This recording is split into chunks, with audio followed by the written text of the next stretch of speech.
thought our defense was really good in the first half and got out of position. And then as the half went on, they got some shots. They just couldn't make any. And we were able to get our offense going. And, that was the difference. The second half, they made some shots, and, it's an even game. So it was just a matter of a little better defense in the first half, and then when they got some open shots, they just couldn't make them. We made some shots, made some big shots early, but I thought, our offense was good, movement was good. I thought it was a good opportunity for Howard to get something done. Bryson has had a lot of trouble with that nose and the face guard, but he made a couple good plays. It was an opportunity to get those guys a little time. We're certainly better, much better, than we were in the beginning of the year. We still, I think our progress has been held up a little bit with a couple of the injuries, but it's just what it is, We just have to keep working at it. But I think we're a little better, but we're not where we need to be. Jesse still tries to dribble the ball and put it down. He gets a rebound. The guy takes it away from him. You can't do that. You can't do those things. It's not about how good you are. You can't do those things in play. Those are things you can't do. You get a rebound, you got to be able to keep the rebound and be able to give it to a guard. If you can't do that, you can't play. We played really good in the league since the first home game. It's good to win a home game. We have played a little better on the road, but we've played good in the league the last 4 games, five games, whatever it is. And, we just got to keep improving. We're not there, but we're trying to get there. We're trying to get better. We didn't think we'd be going in with a freshman-sophomore backcourt, but it's turned out that way. They've acquitted themselves extremely well. And, we just have to keep getting better. All right, thanks. Welcome to the Cuse Militia Podcast with those two unapologetically biased, orange-blooded homers, Sean and Joe. What's up, Cuse Nation? Thanks for tuning in to the Cuse Militia Podcast with Sean and Joe. If you like it, please share it. The universal handle for the socials is @Cuse Militia. Go there, join the militia. We are the first and only Syracuse sports podcast centered around giving you, the fans, a voice. If you would, please rate, review, and subscribe if you haven't already. And thank you to all of you who already have done so. We appreciate that. Happy Thursday. So close to the end of the week. Thirsty Thursday. Thirsty Wednesday. Thirsty Tuesday. Thirsty Monday. Dude, just days that end in Y. Okay, I'm stand corrected. Hey, real quick. We don't really have anything else to talk about but the game. And what a great game. What a great game, right? Yeah. I mean, I'm satisfied. You satisfied, Joe? Yeah, I'm glad we didn't have to get into that cardiac Cuse situation. I got to go to bed early without without you being ramped up, your nerves being ramped up. Yeah. Oh yeah. I mean, usually it's cardiac Cuse. You watch the game and then it takes an hour or two just for you to get your blood pressure back down, right? Exactly. So. The pregame post that we do with the scouting report and predictions, I was just going through the website that we use. I just realized it has stats to it. So I know how many are coming out of New York, and they're mostly coming out of New York, which is great, but they go from New York to California, but they mostly come out of New York, which is awesome. But what I was scrolling through, and I just thought I'd mention it because I thought it was funny, but Canada has a few. There's a handful in Ireland, believe it or not, that are hitting the website or at least clicking on the links, and then a bunch in Slovakia. So, love it. That's pretty cool, right? That's Mark. That's Dolzai territory right there. Yeah, that's what I'm saying. I think that's great. So, anyway, the Orange, they string together a couple wins, improving to 10-7 and 3-3. We're back to 500 in the ACC as they ground the Eagles 75-50, or what was it, 76-50. Yep. 76-50. And then we'll talk about that. And then Syracuse will head back to Virginia again to take on Virginia Tech this time at their home court. for the second time in 11 days. So it should be interesting. We kind of know what we got there. So we'll hit that up a little bit different the second time around. But before we get into all of that stuff, as per the usual, got to hear from the good folks over at MyBookie. Now listen, if you have bet online before and you know what to expect, I urge you to go to MyBookie. If you have not, research it, see if it's right for you. But it doesn't matter whether you're an experienced player or a first-time customer. MyBookie welcomes all that come to play, so quit waiting around and sign up today. Do yourself a favor. Sign up at mybookie.ag. If you still got questions, their patient customer service team can walk you through the process. And the best part is, if you join now, you'll still have time to get in on the 50% match offer. So, or the 100% match offer, which is dollar for dollar, up to $1,000. Join. To join, go to mybookie.ag, make your first deposit using the promo code CHAIR, CHAIR. MyBookie will match your deposit dollar for dollar, like I just mentioned, to jumpstart your bankroll. And so, try it out, see if it's right for you. There's plenty of stuff on there. You don't have to just bet on sports. It goes for days. I mean, you can bet on wrestling, which is, I don't know if wrestling is an official sport because it's rigged. Can that be a sport if it's rigged, Joe? Easy. I don't know. What? I'm not saying I'm a fan. I'm just saying. Is that like you can rile a fan I know. base That's not like pulling the beard off of Santa Claus, is it? I hope not. Don't even know the age group of people that listen to us. What are you doing? All right, I'm sorry. So, log on to mybookie.ag. Make your first deposit. Use the promo code CHAIR. MyBookie will match your deposit dollar for dollar to jumpstart that bankroll. Thank you to mybookie.ag. You play, you win, you get paid. All right, well. What are you going to tell me next? The Easter Bunny isn't real? No, Joe, I would never. That's absurd. I would never. Okay, thank you. All right, it's time to get into it. Despite the slow start, Buddy Boeheim single-handedly outscored BC in the first half, 15-13. 15-13. Yes, that's right. Boston College scored 13 points in the first half. They couldn't hit anything from distance. I think they went to 0 for 14 from behind the arc in the first 20 minutes, and they'd go on to score 37 more in the second half. But they would never become a serious threat, although it was consistently... but we did throw in a bunch, Howard Washington played a bunch and things like that. So, I mean, they couldn't hit the broadside of the barn. The good, I'll start here. 12 for 12 from the line. First time they've hit 100% since they hit 6 for 6 against Miami, Ohio, December 13th, 1997, per Mike Waters on Twitter. And 1997, what a great year. Year I graduated high school. It's great. Yeah. So, great year. ESM. Class of 97, right here, buddy.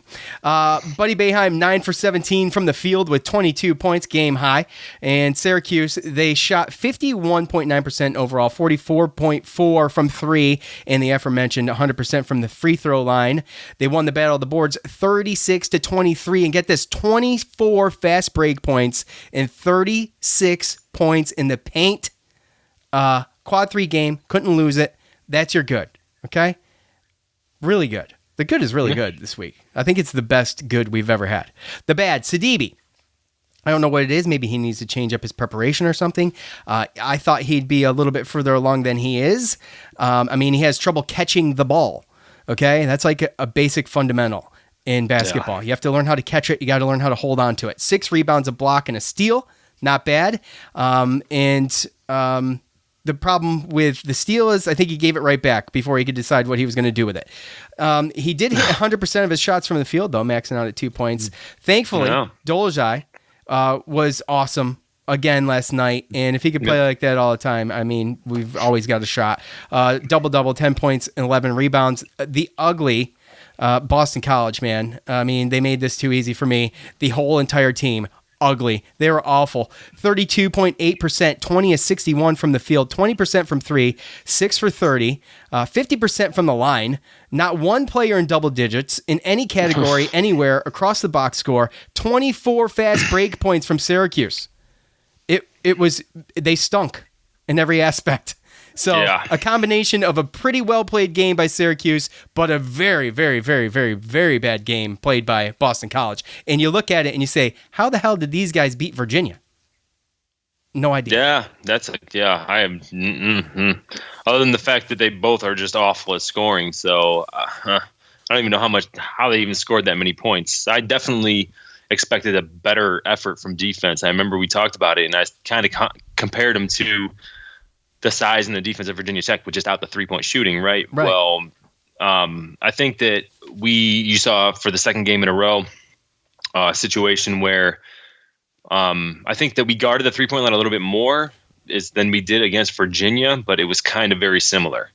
And to go off of, I'm just going to call him out because I don't think he left a comment, but Joe Pasick, he was talking to me and he texted me during the game and said something like, the last couple weeks it's been looking like more of a 4-1 zone than a 2-3 zone. The way that those wings are coming up and helping those guards kind of close out on those shooters and come up and show themselves. But again, it was against the Boston College team that didn't really have a lot of down low scoring strengths. So I just think that we've made some adjustments on defense, and we've been using our strengths versus other people's weaknesses to be able to confuse them on offense. And last night, for sure, it worked. Yeah, I mean, a slow start for. It's kind of slow start for both of us, right? But it absolutely was a slow start for both of us. But when we're going to about a quarter of the way, or halfway through the first half, I'm thinking, man, they are missing so many opportunities to get points because you could tell Boston College just wasn't feeling it.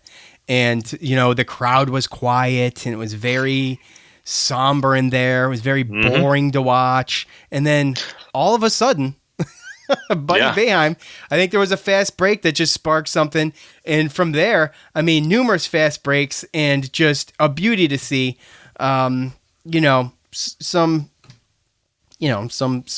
gritty calls, some tough defense, but yeah, that's Well, Buddy definitely saved us. And again, I get nervous when we get in those situations where the team, especially in the beginning, or really any time, but especially in the beginning when they haven't proven anything, they're missing, that they're trying to figure out the zone, and they give us so many opportunities to just jump and get a good lead. And sometimes you're thinking in your head, like, eventually they're going to get it. So I wish that we'd be able to take advantage of some of these bad shots, missed shots, turnovers to be able to get a lead early, so that maybe once Boston College does figure it out, then we'll still have a lead, a nice little gap to be able to play with. But Boston College really never got to figure it out. And if I had to throw a good out there, I would say Buddy Boeheim, and it's not just because of the scoring. I think it was how he did it.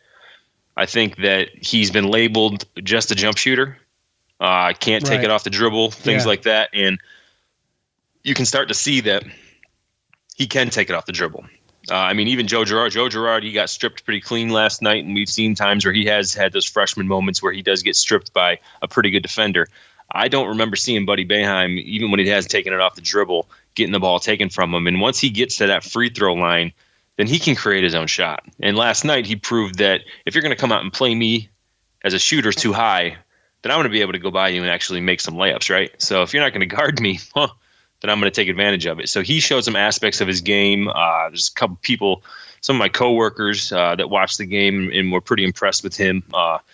And were very surprised that he was actually a sophomore. They're like, we got to worry about that guy for 2 more years after this year, right? So, but you can definitely see that his game is off, offensive game is elevating, and our defense is starting to come together a little bit. So that was definitely encouraging to see, especially considering some of the falls that Elijah Hughes had, right? So yeah, the one there when you saw him come back, and sometimes guys get on the ground and they just need a second. And, maybe they're catching their breath, or maybe, they're just waiting it out for a minute and waiting for people to come over and help him up. But he was hurting. There's no doubt about it. And when he came back, wasn't a charge. No, hell no. He stepped over to the left. He leaned right into him, right? So that was my one thing when I said about Stephon Mitchell. Like, I knew he played like that, and he plays like that. He plays hard. He plays dirty. I don't want to say dirty, but it's not dirty. It was just not a good call. Right? Yeah. Well, I mean, he's a little heavy-handed, right? And a little bit. It can be some instances where he knows what he's doing, and just some of his fouls were hard. There was a couple different instances. Howard Washington got hit by an elbow. We didn't see it. And even even in the Dorja second got his half, eye poked one time. yeah, and there was even a couple times in the second half, it's just like, okay, refs, I get it. And I imagine this is probably what Boeheim was probably talking to the refs about. Like, I get that we're up 26, 30 points, but you can't let these guys maul our guys. Like, you still got to keep, you still got to control the game. You cannot let it get out of control, right? Right. And it's not an official call until the second time it comes up, but the palms up doing this deal. I know no one can see me, but the palms up flop thing, the flop call, the second time it's an issue, but the first time's a warning. So Buddy got the warning on a 3-point shot. That was actually a foul. Okay. It looked like a foul. The ref was not even looking at Buddy try to land. Yeah. And he called a flop. Yeah. Buddy, the ref was looking at the ball going in the basket. He's the one that calls field goal. So, I mean, he wasn't even looking at the landing.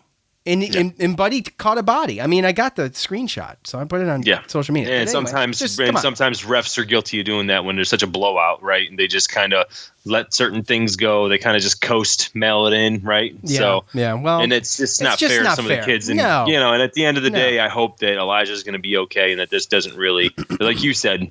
I mean, he banged his knee. He came down on his ribs, and he came back in, and he was still hurting. You could tell he was a little slow. Yeah. Yeah, but I'm glad that he came back the second half and he definitely hit some jumpers, looked more like himself. How about the pace of the Syracuse defense pushing the ball up the court and all the points in the paint? I mean, 36 points in the paint, 24 fast break points. That's got to be the most of the season.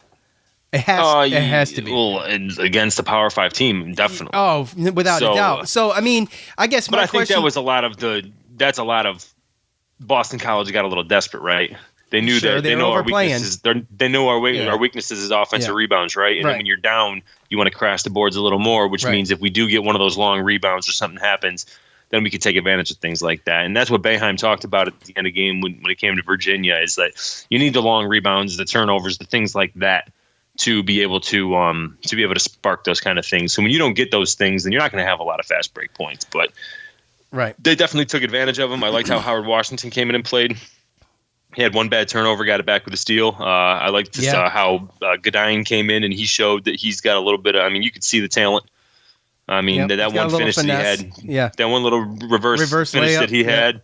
Yep, little pump fake got in the lane. That's kind of some stuff that not too many people other than maybe Elijah Hughes can do on our team. So exactly. You see the talent there. It's just, and same thing with Guerriere, right? He had a couple good ones too. So you see the talent there, and you just hope that that there's still time this year to be able to mold into being able to be consistent contributors to get a little bit deeper. Because I know coming into this game, per Syracuse.com, that we had the least amount of bench points in Power 5 major conference. Actually, I think it's in college basketball, to be perfectly honest with you. It might be, but that does not bother me. It bothers me because... Here's why, though. They've been in some desperate situations where he's just not using them. We just haven't been in a lot of situations, even in I'm talking non-conference. And we just haven't been in a lot of situations where there was a lot of, opportunities for a coach to put in the bench. And that's why the slow start with the starters to begin with, that's what happens. That's what's going to happen. Yeah. Right. But you see it coming together, though. I mean, you're starting to see it a little bit. I mean, with the past few games. Yeah, well, there's been times where Boeheim still is going to stick to his rotation at 6 or 7 or 8 or whatever, but there's still guys that can still come in and help if need be, right? And that's the one thing that concerns me is all it takes is an injury, right? Yeah. Elijah Hughes breaks a rib on that, and he's out a couple weeks. Then we're in trouble. We're in trouble. We don't have anybody behind him, right? So at the end of the day, we get any injuries or we get foul trouble, we have no depth to kind of fall back on. Yep, and that's what's concerning to me. All right, let's hear from you.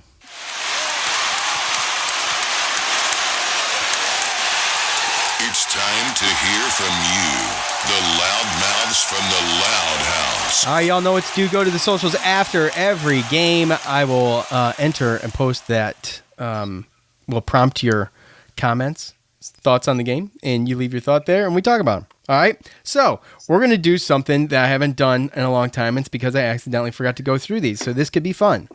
I haven't even hardly looked at any of these except for the ones that came in right away that I was reading as they came in. Oh boy. Yeah. So was it the white mamba? Okay. Slow start and sloppy at times, and these are a little bit more random than normal, so forgive me. Right. Slow start and sloppy at times, but very well played game all around. Good minutes for everyone as well. That's actually perfect to talk about that real quick while we were just getting to that. It's great to get these guys out there. I mean, Nick Giancola played last night. Yeah. I mean, it's a good night when you have walk-ons come on against the conference foe. So yeah, that hasn't happened in a little while. Yeah. So to be able to do that, but whether it's Boston College or not, I don't care. I don't care either. I'd like to see Quincy do a little bit more. I'd like to see him get, he's only going to get the minutes that, coach thinks he can, use them with, but he's got to still show something still. Like I said, consistency with Guerrier. He's done it a couple times in a row, and then he'll go through a slump. So it is what it is. At Logan Wagner 2, this team could easily compete with anyone if we had a solid offensive big. Great win. Will be in attendance at Virginia Tech. Well, that's awesome. Yeah, tweet at us. Send us some pictures. I'll retweet some good pictures from Virginia Tech. And they're exactly right. So right, yeah. If we had a solid center down there that could push his body around and grab some rebounds. No. Yeah, absolutely. I mean, I'll tell you what. Kudos for Elijah Hughes for still passing him the ball, because I don't know if I was his teammate if I would have already given up by now. So, and he's probably the only one that can get away with passing him the ball, because everyone else would probably get an earful. So I don't really understand that. You might be right, but I mean, what are you going to do when he's open? You give him the opportunity. Maybe it sparks something. Who the hell knows? But I got to be honest. When I see him get the ball passed to him, I get nervous. It makes me nervous. Oh, I before the ball even comes down, I'm already assuming it's going to be a turnover. So let's. At If Not Now When 84, our good buddy Mike. Started off slow, but total domination is the right thing to say. I was thinking, hopefully no one gets hurt in this blowout. Yeah, absolutely. Goodine looked pretty good. Jesse did not. Keep it rolling. Go Cuse. Jesse did not. Unfortunately, I mean, look, he's 5 fouls, man. At the end of the day, he's 5 fouls, totally. and he's a freshman, so he has an excuse. Oh. Sorry. I'm playing around. Yeah, I guess so. I'm just saying he's a freshman, so he has an excuse, right? And he's only going to be playing if we need him, right?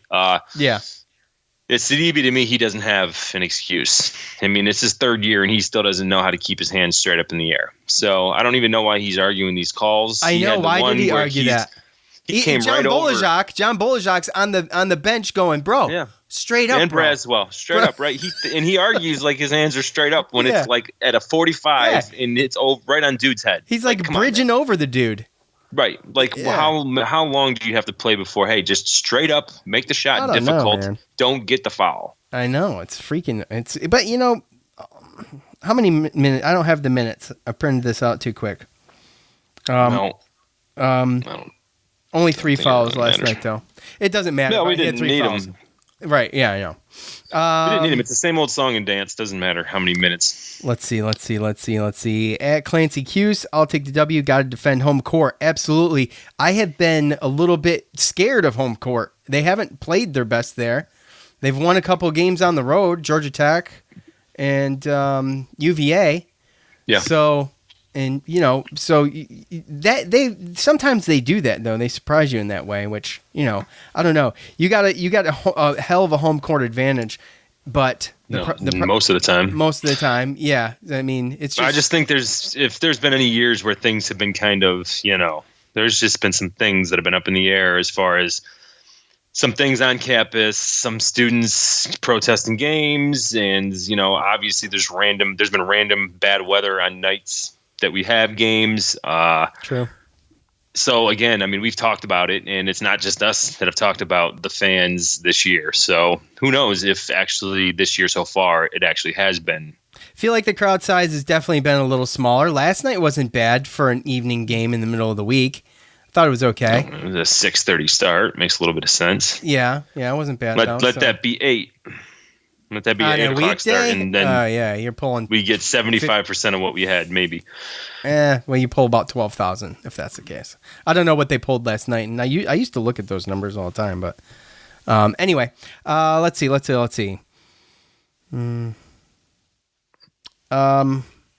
At GPlat7, this team is starting to click.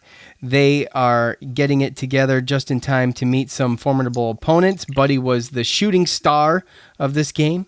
The defense should be commended as well for holding BC to 13 points in the first half. Buddy Boeheim there was a piece that James Zuba, I think, put out, Noon's Magician, about Buddy Boeheim, and he's statistically one of the best shooters in the country. That, Yep. as a sophomore, is awesome.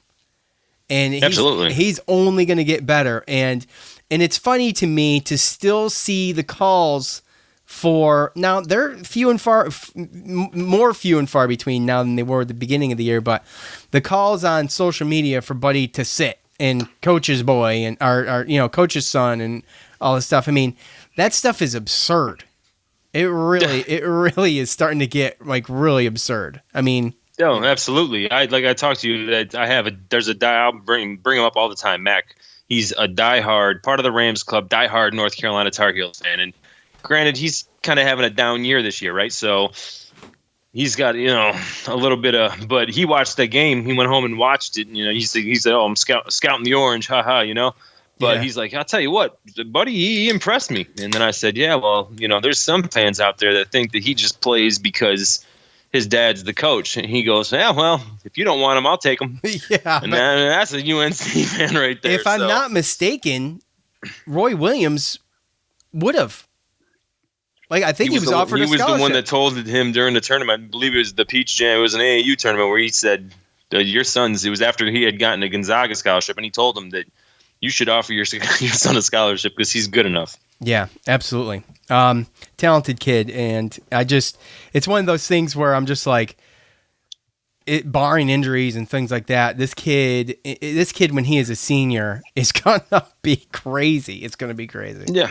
You right. know? And he might not be that top, like, blue chip No, recruit that's maybe going to leave early or go to the NBA. He might not. He's going to draw a lot of NBA. attention from defenses, to say the least. But at the end of the day, he's got a defense, or he's got an NBA shot, and he is going to be probably already is a good to great college basketball player, especially on offense. So absolutely. And let's get rid of this nepotism bull crap.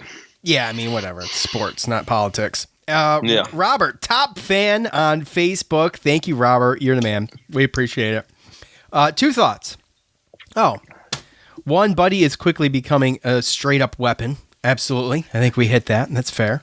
Yep. Two, how the hell has BC won 9 games? You know what? That is a very legit question, Robert. And I would just like to point out, and this is totally unrelated, but Robert is a Raiders fan. So, fellow Raider Nation buddy. That's just... Oh, okay. Yeah, the profile nice. picture gives it away. Yeah. So, well, we just hit up the Buddy thing, right? But yeah, but the 9 wins for BC.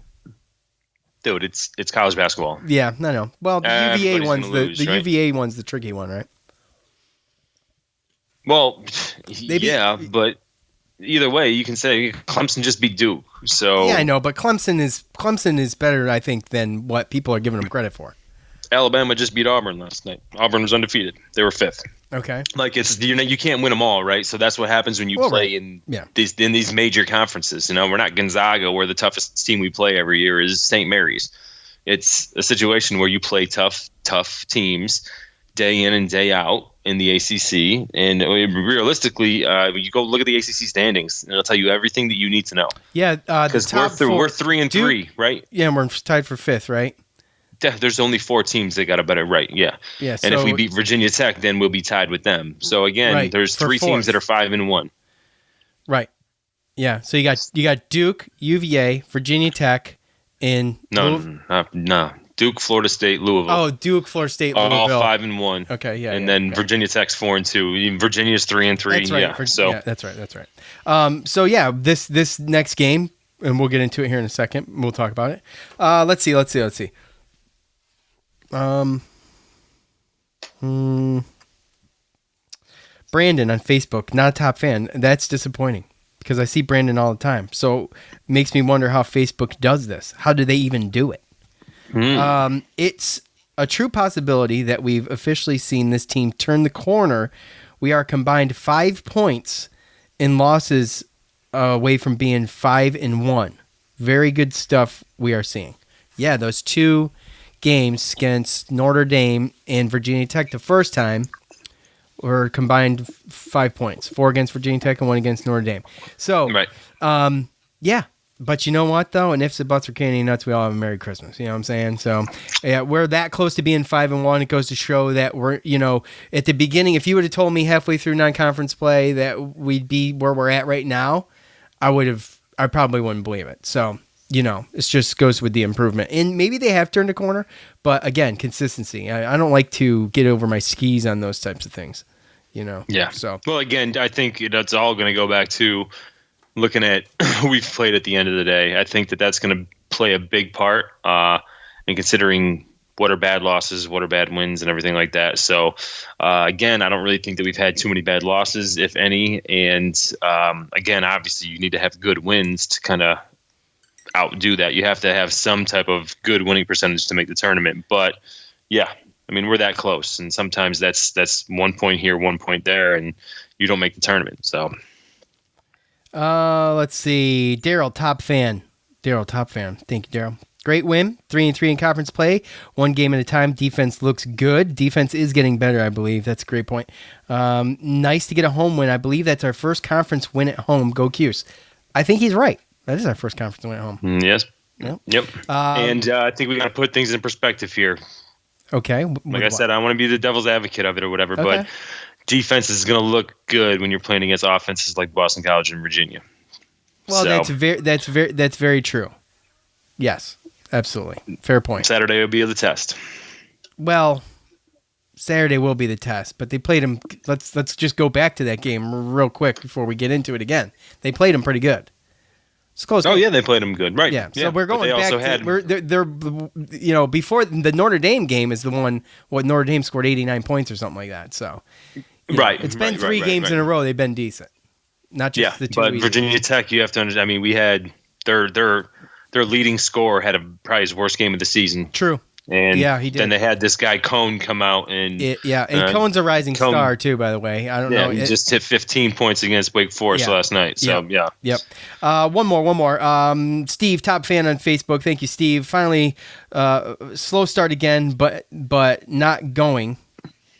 Finally, slow start again, but not going. I don't know. Shots fell. Drives to the basket, finished, rebounded well. Washington provided some good time and stability. Keep rolling. Absolutely. Yeah, Washington did good. Everybody loves Washington out there, and everybody loves when Washington does good when he's out there because everybody's rooting for him. It's like, I want to say it's like Robert Braswell. It's a little bit different because he's been on our team for a little bit longer, and we know who he is and what he's been through. But he did good. He got the ball stolen from him. He took it right back. Unlike Sidibe, where he steals the ball and then he gives it away. So it is what it is, right? Well, he gives kind of. I mean, obviously he's got the story, but I think every fan wants to see any player that goes in there play good, right? But but you know what I'm saying. I understand what you're saying, right? Because he's got the story, the backstory, of course. Yeah. But when I look at it, even Gary Ayer at this point, Sidibe, anyone else that we really bring off the bench. It makes me a little nervous sometimes, right? So, I mean, Howard Washington's really that only guy that comes off the bench that kind of gives you that kind of experience, kind of calming feeling. You know what I mean? I'm not really worried about him. I don't think he's going to do anything crazy or amazing. No, he's very reserved. He's careful. Right. Yeah, exactly. Yeah. So he kind of he controls it. Doesn't make a lot of mistakes. Makes the right passes. I think he helps get the ball to people that need to get the ball in certain positions to score. Yeah. And I think he's sneaky good on defense. But he's a scrapper. So that's what I like about him. So when his knees are good and he can come and he can play, he just kind of brings that one guy that comes off the bench if Joe or if Buddy aren't playing good or they're in foul trouble, that he can come in and kind of he still gives you that calming kind of like, okay, well, he's on the bench. He's not going to score that much, do anything crazy, but he's not going to make too many mistakes either. So, to your point, 3 assists and 3 steals. So that's There you go. The little things, man. Right, exactly. So, all right. All right, for the second time in 11 days, the Orange will face off against the 13-4, 4-2 in the ACC Hokies. Syracuse will travel to Virginia once again to see if they can even up the score on Virginia Tech. The last meeting on January 7th was a 67-63 victory for the Hokies in a pretty evenly matched game.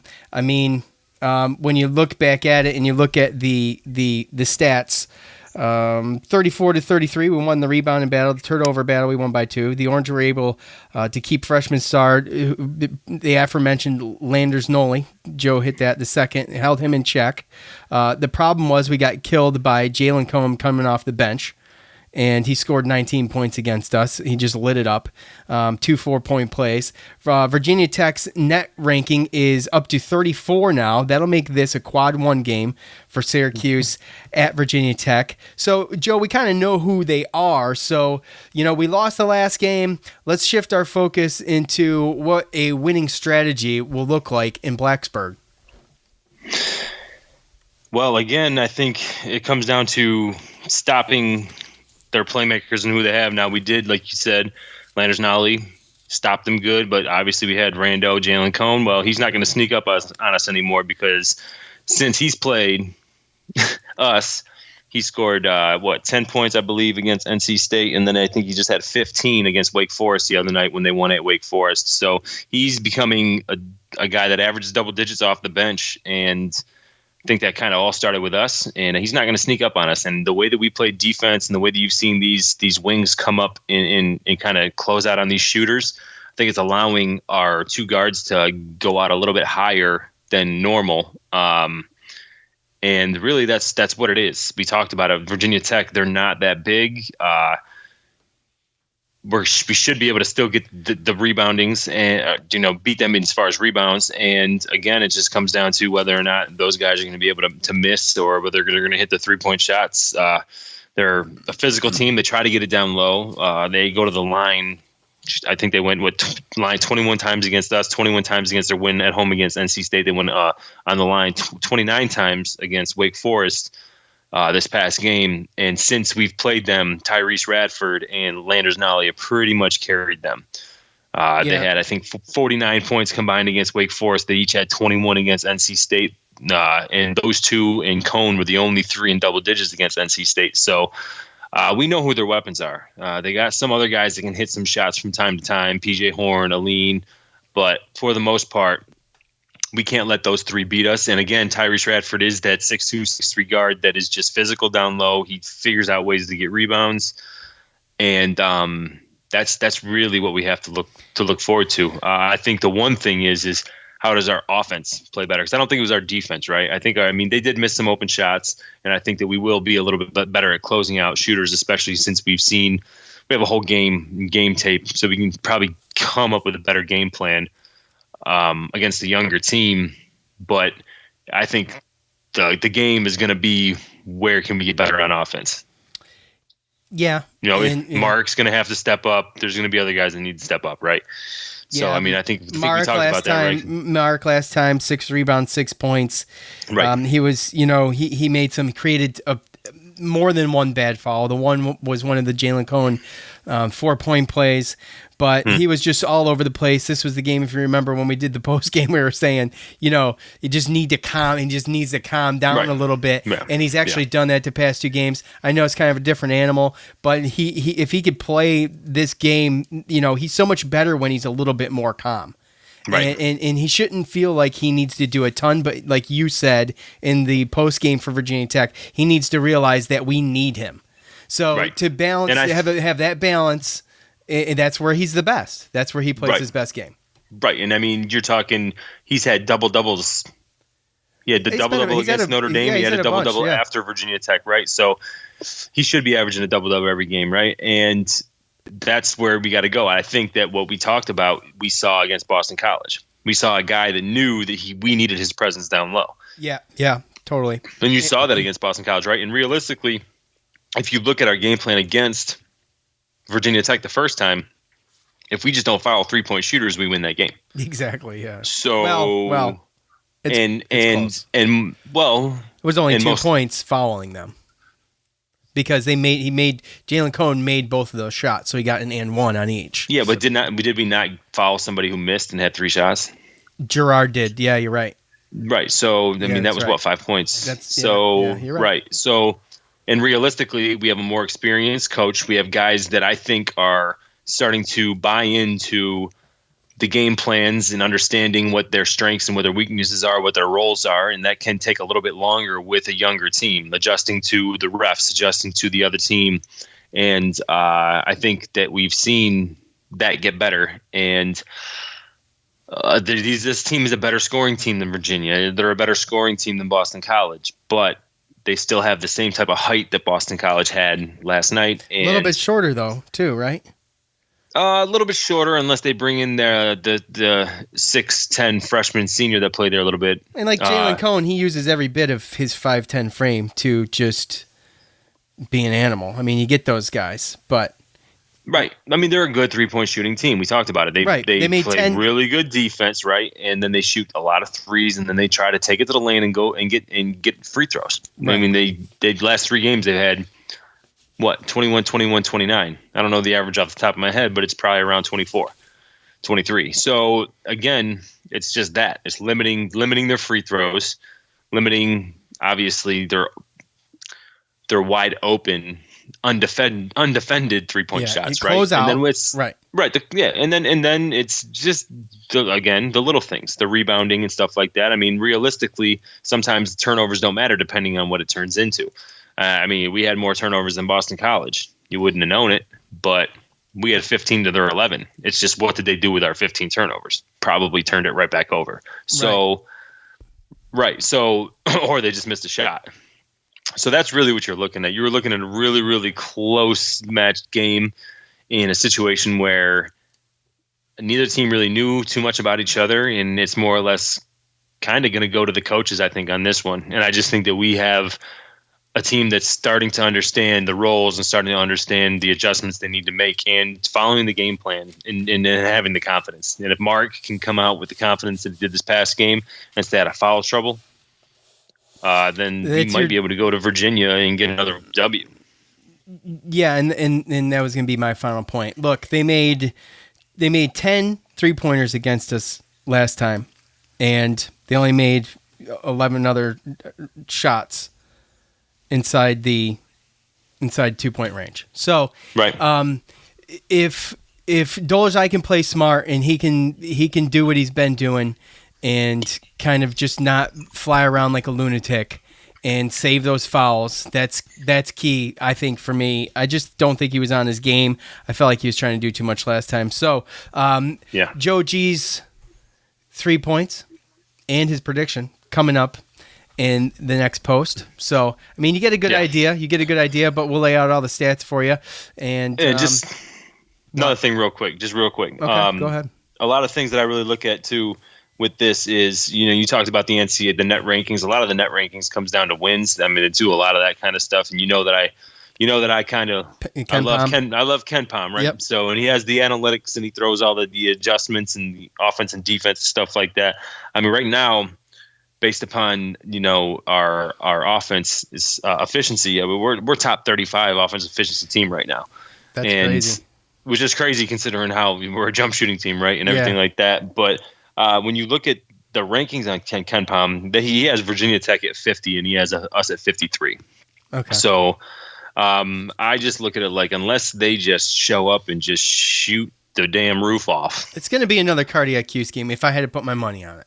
Yeah, I would. Yep. I said the same thing about Boston College. Yeah, I know, but this is so much more evenly matched than Boston College. Right. No one. I mean, obviously hindsight, but this is way more evenly matched. Way more even matchup. So, and look, Mark. we're playing in Virginia Tech. James Zuba just rated the ACC places, the venues, and Castle Coliseum landed at 1,427th in the ACC. So there's that. So, really? yeah. No. So, Seems legit. That's interesting. Seems legit. Yeah. Seems pretty legit. Yeah. So That's going to be the matchup, dude. Matchup is Mark and Landers, bro. Yep. Mark and Landers. If Mark can take advantage, because Landers, last time he checked him and he had a steal, kind of, I think his athleticism kind of bogged him down, right? If Mark can play smart and he can get some offensive foul or like some fouls like he did on Stephon Mitchell against Boston College early, kind of get him off his back a little bit, then that will go miles. Because then either they have to move him out of there, and then they have a mismatch with Mark because Landers, they can't guard him, they can't put him on him, or it just gets him in foul trouble, and maybe that can kind of go over to his offense. So that's the matchup I'm looking at, but it's going to be interesting for sure. Me too. I wish I had something different than you had, but that's pretty much it. All right, so I want to thank MyBookie, obviously. If you go to mybookie.ag right now, they'll double your deposit, dollar for dollar, up to $1,000. So thank you to them. Thank you to everybody who is listening. Rate, review, subscribe if you would. We appreciate that. Everybody who participated in fan feedback, I want to thank all of them. Special shout out to there's always great people on social media, and it's basketball season, so I'm on there more, and I'm coming, I'm just on there more. I'm usually, like football season, I'm on like once a week during the game, after the game, and then that's it. But basketball season is a little bit different. I'm on there more. I want to give a special shout out to Tony at Cuse Waterboy. He's got a Facebook group, the Cuse Water Cooler, Cuse Water Coolers 2.0 right now, right? And he gave us a shout out. He is one of the guys on social media that really like promotes our stuff, and it means a lot to us. I know a lot of you do it, and word of mouth is the biggest thing. But I just I think it's probably it's awesome. He's probably one of the ones that like is posting stuff in groups and stuff for us. So anyway, we appreciate it. So that's it. Thanks to James on guitar. For Joe, I'm Sean. We're out. Thanks for listening to the Cuse Militia Podcast, the fan's voice with Sean and Joe.